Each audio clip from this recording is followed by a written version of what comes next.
explain the reality of yawning? Once one person yawns, everyone begins to yawn. Yes, it's very contagious.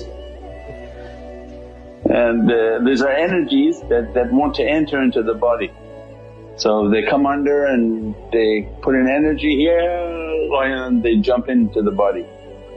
And as soon as they come like that, then everybody else is also being touched and they're jumping in.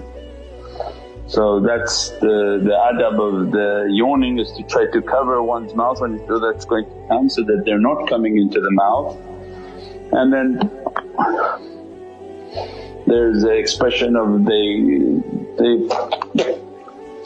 and then try to use your siwak so that nothing entered into the mouth, making salawats inshaAllah. But these are energies that are always trying to enter into insan.